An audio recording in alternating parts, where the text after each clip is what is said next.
Hello viewers, fractional calculus का ये छठा लेक्चर है। इसमें जो है हम फ्रैक्शनल डेरिवेटिव स्टार्ट करेंगे।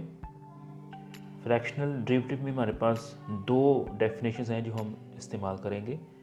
उनमें से जो पहली है वो है रीमान ल्यूवल फ्रैक्शनल डेरिवेटिव, और इसके बाद जो दूसरी होगी वो कैपिटिव फ्रैक्शनल डेरिवेटिव होगी। आज हम दोनों को डिफाइन करेंगे और देखेंगे कौन सी उसमें जो है हमारे लिए यूज़फुल है। तो पहले हम स्टार्ट करते हैं रीमान ल्यूवल फ्रैक्शनल डेरिवेटिव।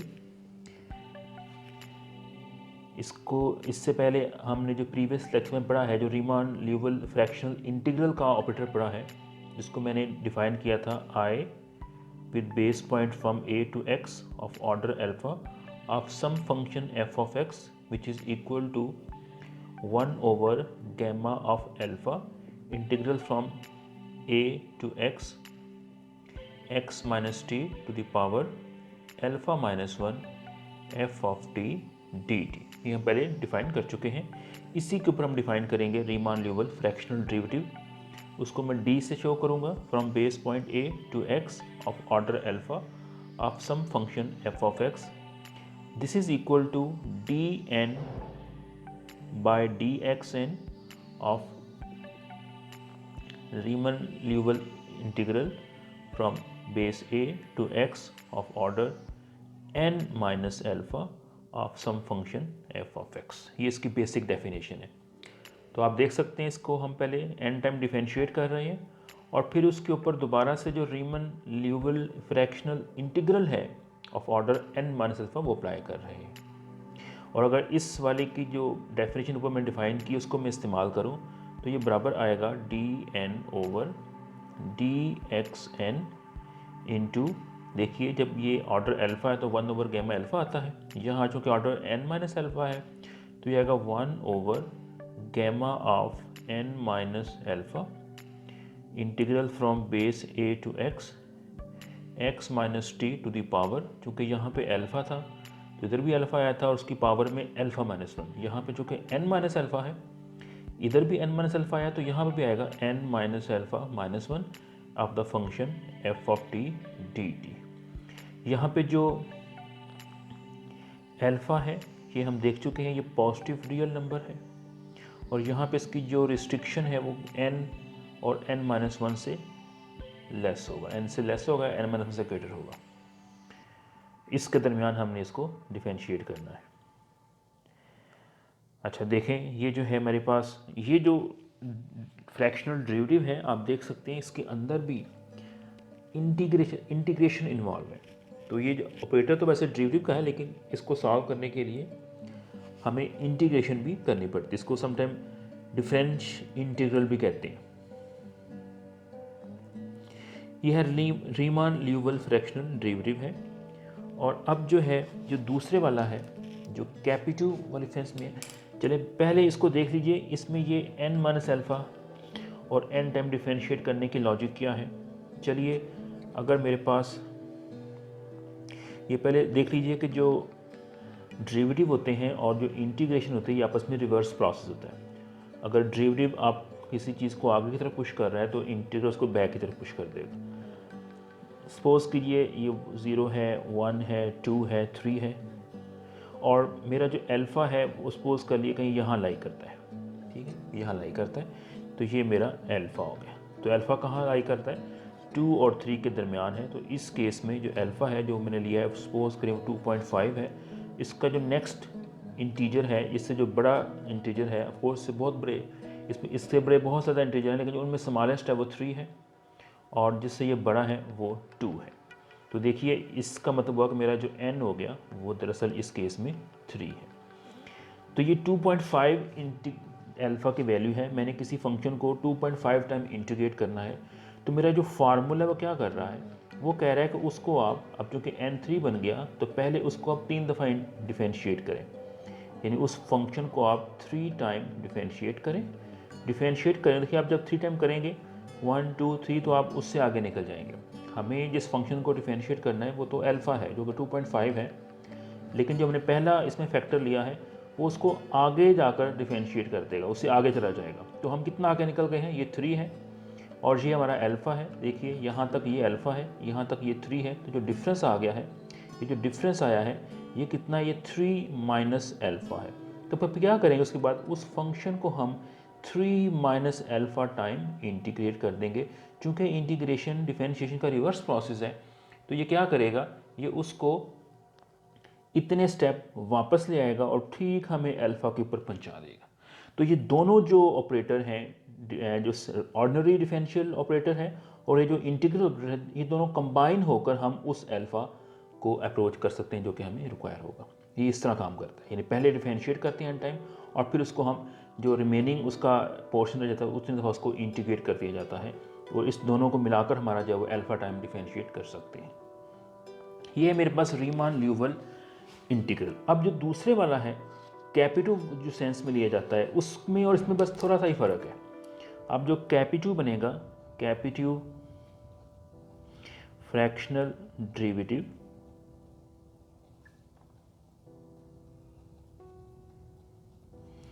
वो होगा मेरे पास, उसको भी अगर मैं सपोज करें कि रिप्रेजेंट करता हूँ कैपिटल डी से ही, from base A to x of order alpha of function F of X equal to, ये क्या होगा, ये पहले मैं इंटीग्रेट करूँगा from base A to order N minus alpha और उसके बाद मैं उस फंक्शन को एन टाइम ऑर्डर डिफरेंशिएट करने के बाद इस पर अप्लाई कर दूँगा। देखिए इस फर्क से भी ये बनेगा।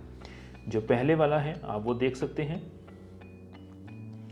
इसमें ये जो डेरिवेटिव ऑपरेटर है ये पहले अप्लाई किया गया है, ये बाद में अप्लाई किया गया है, पहले उसके ऊपर इंटीग्रेट किया गया है, फिर ये अप्लाई किया गया है। और यहाँ पे क्या किया गया है कि पहले उस पर डिफरेंशिएट उसको किया जाएगा, डिफरेंशियल जो ऑर्डर डिफरेंशियल पहले वो अप्लाई किया जाएगा, फिर इसको N minus alpha time integrate किया जाए। सेंस दोनों की यही है, बस रीमान लीवल क्या करेगा, वो पहले उसको जो है ये आप देख सकते हैं कि पहले जो उसको बनेगा, क्योंकि इसके ऊपर पहले आपने ये अप्लाई करना है, ठीक है। पहले आप जब अप्लाई करें पहले आपने उसको इंटीग्रेट करना पड़ेगा, डिफरेंशियल उसके बाद होगा। तो पहले आपने उसको वो जो रिमेनिंग पोर्शन है वो इंटीग्रेट करेंगे, उसके बाद डिफरेंशिएट करेंगे। लेकिन जो कैपिटू में है ये क्या करता है कि पहले उसको डिफरेंशिएट कर देगा और बाद में इसको जो रिमेनिंग पोर्शन है उसको इंटीग्रेट कर देगा। बाकी में जो एन के ऊपर और अल्फ़ा के ऊपर जो रिस्ट्रिक्शंस हैं वही हैं जो कि हमारे पास रीमान की पॉलीफॉर्म में होती हैं। सिर्फ इनका जो ऑर्डर का है वो फ़र्क पड़ता है, लेकिन इस चीज़ से बड़ा फ़र्क पड़ जाता है। फ़र्क क्या पड़ता है, इससे फ़र्क ये पड़ेगा, इसकी एग्जांपल से साबित करते हैं। लीजिए कोई फंक्शन लेते हैं, फॉर एग्जांपल हम एक एग्जांपल लेते हैं, हम फंक्शन लेते हैं constant F of X is equal to some C constant है और इस पे अप्लाई करते हैं दोनों वाले ऑपरेटर। पहले ऑपरेटर अप्लाई करते हैं इस पे रीमान, तो D A x of order alpha, या मैं इसको और एल कह देता हूँ जिससे ये बस इंडिकेट करेगा कि ये जो मैं अप्लाई कर रहा हूँ डेफिनेशन वो रीमान लेवल वाली है। अब फंक्शन सी है तो ये बनेगा by definition D N by D X N of integral from ax to order n minus alpha of function constant, और ये बनेगा मेरे पास dn by dxn into 1 over gamma n minus alpha integral from a to x minus t to the power n minus alpha minus 1 into constant c into dt बन जाएगी। ये मैंने apply कर दिया रीमान वाली। अब देखिए इसको इंटीग्रेट करते हैं, क्योंकि ये सिंपल इंटीग्रेशन है, अप्लाई कर दें, ये बनेगा D N by D X N into 1 over gamma N minus alpha, और इसकी जो इंटीग्रेशन आ जाएगी वो X minus T, power apply करें, इसकी पावर में जमा कर देंगे तो एन माइनस एल्फ़ा रह जाएगा, ओवर में एन माइनस एल्फ़ा आ जाएगा। और जब इसके अंदर करेंगे डिफरेंशिएट टी के रिस्पेक्ट, जो कि हम टी के रिस्पेक्ट इंटीग्रेट कर रहे हैं, तो वो -1 बन जाएगा और इसकी लिमिट आ जाएगी फ्रॉम ए टू एक्स आ जाएगी। चलिए लिमिट अप्लाई कर देते हैं, ये बनेगा मेरे पास D N by D X N 1 over gamma N minus alpha. पहले अप्लाई करें अपर लिमिट, हमने अप्लाई करनी है टी के ऊपर, तो जब टी को एक्स प्लग करूँगा तो एक्स माइनस एक्स 0, तो ये पूरा का पूरा फैक्टर 0 बन जाएगा, और माइनस और एक ये माइनस बन के प्लस बन जाएगा। अब टी को ए प्लग कर दीजिए तो जाएगा X minus A to the power N minus alpha over में एन माइनस एल्फ़ा, और ये नेगेटिव और इसका नेगेटिव बन के पॉजिटिव बन गया, ये मेरे पास बन गया। और ये बनेगा मेरे पास D N by D X N 1/γ(n-α) into X minus A to the power n-α over में n-α। अब देखिए ये ऑपरेटर है, क्योंकि ये x पे है तो ये जो कांस्टेंट है ये भी कांस्टेंट बाहर शिफ्ट कर देंगे, तो बाकी रह जाएगा मेरे पास 1/n-α गैमा ऑफ n-α, और इसको करूँगा differentiate D X N of x minus A to the power n-α। ये मुझे इसको n टाइम डिफरेंशिएट करना होगा। अब गैमा फंक्शन की प्रॉपर्टी देख लीजिए, अगर ये गैमा ऑफ 1+x हो तो ये x time gamma of x बन जाता है। तो यहाँ देखिए अप्लाई कर सकते हैं, ये x है, गैमा x जो उसके बाहर फैक्टर है वो इसके अंदर है, x गैमा x, तो ये क्या बनेगा 1+x, तो ये बनेगा 1/γ 1+n-α बन जाएगा। अब इस पर अप्लाई करना है। इसका जो फार्मूला होता है मैंने लेक्चर 1 में ड्राइव किया था, ये देख लीजिए। अगर मेरे पास फंक्शन y = xn है, आप इसको एक दफ़ा डिफरेंशिएट कीजिए, ये n इंटू n xn-1 बनेगा, एक दफ़ा और डिफरेंशिएट कीजिए n इंटू n-1 बनेगा, और x की पावर जो आएगी वो n-2 बनेगी। इसको n-2 से मल्टीप्लाई कर दीजिए और n-2 से डिवाइड कर दीजिए, तो देखिए n-2 के फैक्टोरियल से मल्टीप्लाई डिवाइड कर दीजिए, ऊपर जो बनेगा वो n फैक्टोरियल बनेगा, नीचे n-2 का फैक्टोरियल बन जाएगा, और x की पावर n-2 है, इसको आप एक्सटेंड कर दीजिए, तो ये y का जो y का mth डेरिवेटिव होगा ये बनेगा n फैक्टोरियल ओवर में n-m का फैक्टोरियल, और x की पावर ये आएगी n-m बन जाएगी। यही अप्लाई यहाँ पे कीजिए, ये इसका जो रिज़ल्ट आएगा वो क्या बनेगा, ऊपर n का फैक्टोरियल, n उसकी पावर है, इसकी पावर n-α है, तो ये बनेगी n-α का फैक्टोरियल। अल्फ़ा जो कि यहाँ पे ऑर्डिनरी नंबर है, तो फैक्टोरियल की नोटेशन की जगह पे आप गैमा फंक्शन पे इस्तेमाल कर सकते हैं, या एक स्टेप कर लीजिए n-α, इसका बनेगा फैक्टोरियल ओवर में n-m, यानी उसकी पावर है वो उसका डेरिवेटिव का माइनस करेंगे, तो इसकी पावर है n-α, और माइनस जिस ऑर्डर से आप करें डिफरेंशिएट वो यहाँ वो भी n है,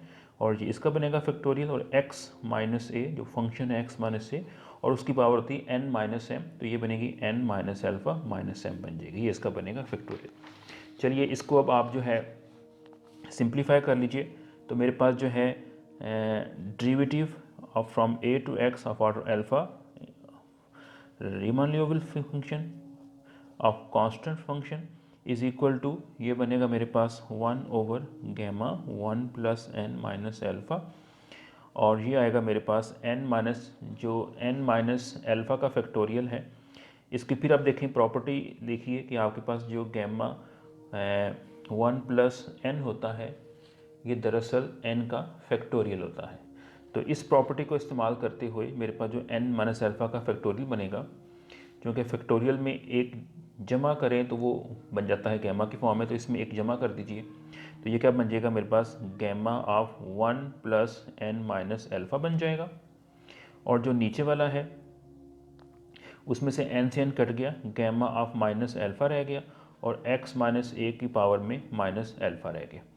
चलिए इसको देखिए आप, ये पूरा फैक्टर इससे कट गया, बाकी जो रह गया वो आ गया x minus A to the power -α, और इसको फिर आप जो है इसको यहाँ पे जो था ये फैक्टोरियल था, ये इसका फैक्टोरियल था, और इसको गैमा की फॉर्म में कन्वर्ट करें तो 1 -α बन जाएगा।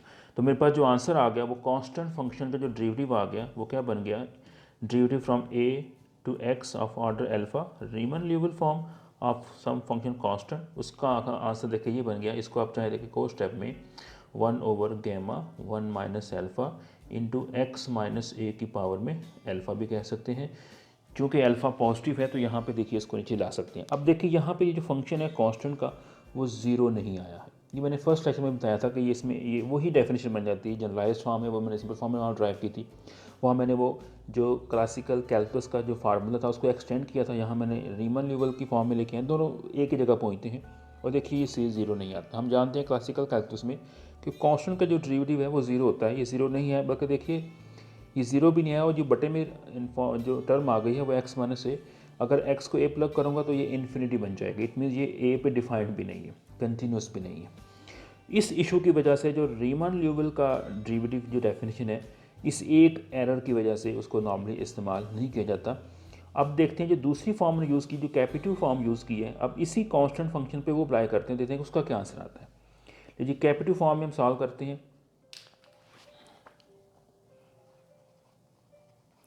Capacitive fractional derivative of constant function.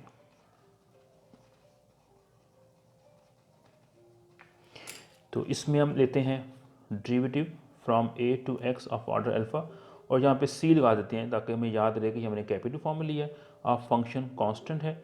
और इसकी डेफिनेशन क्या थी मेरे पास, integral from a to x of order n minus alpha of d by D N D X N of the function, जो कि यहाँ पे कांस्टेंट है। यानी यहाँ पहले डिफरेंशिएट करना होगा। अप्लाई करें इसकी डेफिनेशन, ये बनेगी 1 over gamma n minus alpha integral from a to x and x minus T to the power n minus alpha minus 1। और यहाँ पे जो फंक्शन मेरा बन गया है, इस पर अप्लाई कर रहा हूँ, वो आएगा dn by D T N, और c वैसे का वैसे बन जाएगा इंटू डी टी बन जाएगा। तो पहले मुझे इस पर ये अप्लाई करना पड़ेगा। इसको जो अप्लाई करूँगा, जो कि ये कांस्टेंट है और किसी भी वेरिएबल के रिस्पेक्ट इसका जो डेरिवेटिव है, चूँकि n यहाँ पे एक पॉजिटिव इंटीजर है, तो ये इस वाले केस पे जो क्लासिकल कैलकुलस है उसी का रिजल्ट अप्लाई करूँगा, तो देखिए ये पूरा ज़ीरो बन जाएगा। तो 1 over gamma n minus alpha a to x minus T to the power n minus alpha minus 1, और ये ज़ीरो बन जाएगा। और इस जो कि सारा का सारा जो रिज़ल्ट है वो ज़ीरो बन जाएगा। तो देखिए जो कैपिटल सेंस में जो डेरिवेटिव लिया है a x from order alpha of constant c, तो देखिए ये जो है इसने इसको ज़ीरो बना दिया। तो ये जो है हमारा ये जो रिज़ल्ट है, ये मैच कर रहा है हमारा क्लासिकल रिज़ल्ट से। इट मीन्स कि हम जो फ्रैक्शनल डेरिवेटिव लेंगे वो हम कैपिटल सेंस में लेंगे, तो ये हमारे लिए हमारे जो क्लासिकल रिजल्ट्स हैं, क्लासिकल कैलकुलस के रिजल्ट से मैच करेगा। तो हम इसी से जो है नेक्स्ट कंटिन्यू करेंगे। अब इसके बाद देखते हैं कि अगर हम कोई एक एलिमेंट्री फंक्शन लें और उसको अगर हम फाइंड करें कि उसका जो कैपिटल जो डेरिवेटिव क्या बनेगा। फॉर एग्जांपल अगर मैं लेना चाहता हूँ f of x is equal to x to the power beta, beta is greater than -1 कर लें, तो इसका क्या आंसर आएगा। चलिए इसको सॉल्व करते हैं। तो by definition fractional derivative from base a to x of order alpha with capital sense of the function x to the power beta, by definition क्या बनेगा, integral from a to x n minus alpha time into D N by D X N X to the power beta बन जाएगा। चलिए इस पर apply करते हैं definition. ये बनेगा मेरे पास 1 over gamma n minus alpha integral from a to x minus T to the power n minus alpha minus 1, और इनटू ये आएगा फंक्शन, इसको मैं जब t में लिखूँगा तो D N by D T N of t to the power beta D T बन जाएगा।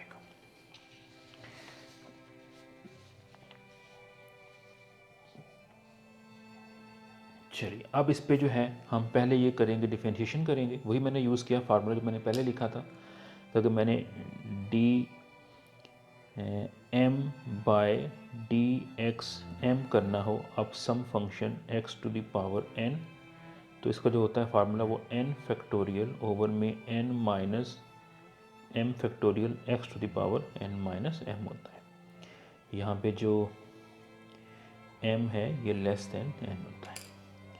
अप्लाई कीजिए यहाँ पे 1 over gamma n minus alpha integral from a to x minus T to the power n minus alpha minus 1, और यहाँ पे apply कर दीजिए। तो ये क्या बनेगा, देखिए यहाँ पे जहाँ पे m है वो n है दरअसल, और n की जगह पे बीटा आया हुआ है। तो ये n का फैक्टोरियल जो x की पावर होती है, x की पावर या x कर लें या t कर लें, मैटर, t की पावर बीटा है, तो ये बनेगा बीटा का फैक्टोरियल बनेगा ओवर में n माइनस एम है, यानी n माइनस एम है, ये बीटा माइनस एन आ जाएगा, बीटा माइनस एन इसका आएगा फैक्टोरियल, और x टू द पावर यहाँ जो कि t है तो t की पावर n माइनस एम, वही जो नीचे होता है, तो बीटा माइनस एन जो बनेगा इंटू डी टी बनेगा। और आप देख सकते हैं यहाँ पे जो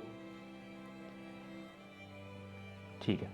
अच्छा, अब देखें यहाँ पे है ये फिर कांस्टेंट है, इसको बाहर शिफ्ट कर देंगे और यहाँ पे इंटीग्रेट करेंगे। जिसको बाहर शिफ्ट करेंगे, चाहे इसको आप लिख लें गैमा की फॉर्म में लिख सकते हैं, डजेंट मैटर।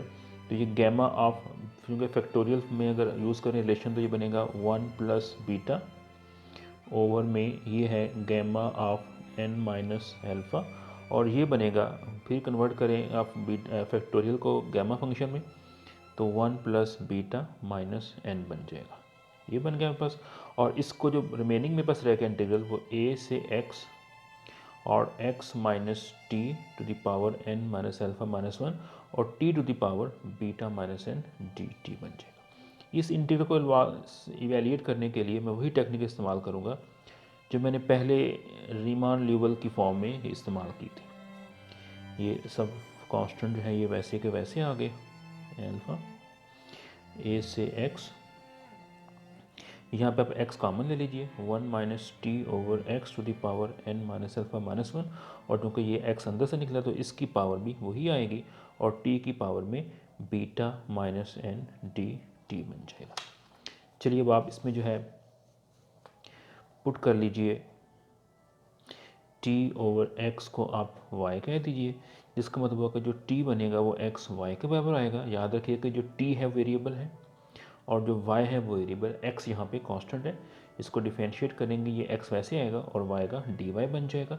लिमिट जो t की लिमिट थी वो देखिए वो a से लेकर x तक है।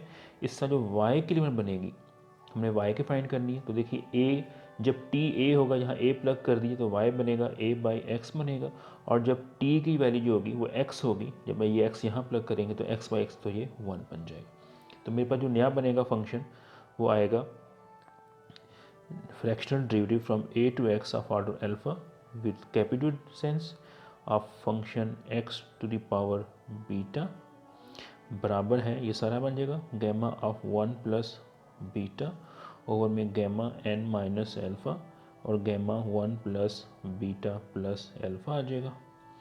और ये जो बनेगा मेरे पास जो लोअर लिमिट है वो आ गई है a टू x, और अपर लिमिट 1 बन गई है, और जो x है ये वैसे का वैसे आएगा, इसकी power n minus alpha minus 1 बनेगी into 1 minus T by x, जिसको मैं y कह चुका हूँ, उसकी पावर भी n माइनस एल्फ़ा माइनस 1 बनेगी, और जो t है उसकी आएगी वैल्यू x इंटू वाई, और इसकी पावर में बीटा माइनस n बन जाएगा, और जो dt बनेगा वो x टाइम dy बनेगा। x कांस्टेंट है, उसको बाहर शिफ्ट कर दीजिए, तो ये बनेगा मेरे पास गैमा 1 प्लस बीटा ओवर में gamma n minus alpha gamma 1 plus beta plus n, और x की पावर में देखिए इधर से है n minus alpha minus 1, x एक यहाँ पर भी आएगा, इसकी पावर में आएगा प्लस बीटा माइनस n, और एक x यहाँ पे है तो ये प्लस 1 बन जाएगा।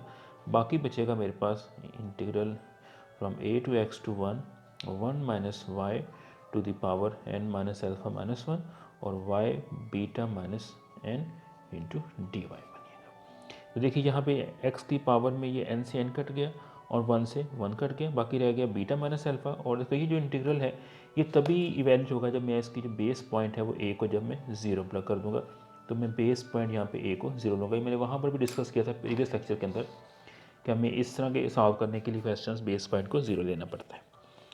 अच्छा, जब 0 करूँगा तो देखिए ये एक फेमस फंक्शन बन गया, ये बीटा फंक्शन बन गया है। तो बीटा फंक्शन की डेफिनेशन इस्तेमाल करते हुए मेरे पास जो बाकी बचेगा वो gamma 1 plus beta into x की पावर में बीटा माइनस एल्फ़ा ओवर में जो आ जाएगा वो gamma of n minus alpha gamma of 1 plus beta plus n, और ये बनेगा बीटा की डेफिनेशन फंक्शन की डेफिनेशन यूज़ करते हुए ये आएगा n माइनस एल्फ़ा, और जो दूसरा आएगा पैरामीटर उसमें प्लस 1 माइनस 1 कर लीजिए, तो बीटा माइनस n प्लस 1 बन जाएगा। फिर यूज़ किया रिलेशनशिप करें, use between gamma and beta function, ये पहले भी मैं डिस्कस कर चुका हूँ प्रीवियस लेक्चर के अंदर इस रिलेशनशिप को। ये बाकी सब वैसे का वैसे रहेगा ओवर में gamma n minus alpha gamma 1 plus beta, sorry ये जो थी ना डेफिनेशन ये यहाँ पे माइनस n था, तो ये माइनस n है, ये माइनस n है, ये माइनस n, ये करेक्शन करनी होगी, ये असल में यहाँ पे माइनस n है। अच्छा, और ये यूज़ कीजिए गैमा ऑफ आएगा n माइनस एल्फ़ा गैमा आएगा beta minus alpha plus one over में गैमा, आप इनको सम कीजिए, n minus alpha plus beta minus alpha plus one बन जाएगा। तो देखिए यहाँ पे कुछ कटिंग हो रही है, ये जो फैक्टर है इससे कट जाएगा, और देखिए ये one plus beta minus n है, ये वही है, ये फैक्टर इससे कट गया। रिमेनिंग का गैमा वन प्लस बीटा रह गया ओवर में, यहाँ देखिए ये एन से एन कट जाएगा, तो जो बाकी बचेगा वो आएगा one plus beta minus alpha, और ये एक्स की पावर में आएगा बीटा माइनस एल्फ़ा। तो देखिए ये मेरे पास इसका आंसर आ गया। ये किस चीज़ का आंसर है? ये fractional derivative of capital sense from base A to x of order alpha of the function x to the power beta का आ गया। ये जो है मेरे पास इसका एक डेरिवेटिव आ चुका हुआ है। इससे ज़रिए हम किसी भी पॉलिनॉमियल फंक्शन को कैपिटल की जो डेफिनेशन को इस्तेमाल करते हुए उसका डेरिवेटिव फाइंड कर सकती हैं।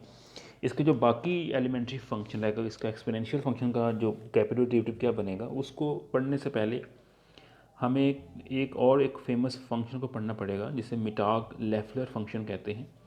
नेक्स्ट वीडियो में हम जो है वो मिटाग लेफ्लर फंक्शन को डिफ़ाइन करेंगे, कुछ उसकी प्रॉपर्टी पढ़ेंगे, और फिर इसके जो रिमेनिंग जो एक्सपोनेंशियल फंक्शन है उसको हम कैपिटल जो है वो डिफरेंशिएट करेंगे। अगर आपको कोई क्वेश्चन पूछना हो आप पूछ सकते हैं, कमेंट में कीजिए, क्वेश्चन पूछिए। वीडियो आपको पसंद आई तो इसको सब्सक्राइब कीजिए और देखते रहिए math with doctor Saeed. Thank you for watching.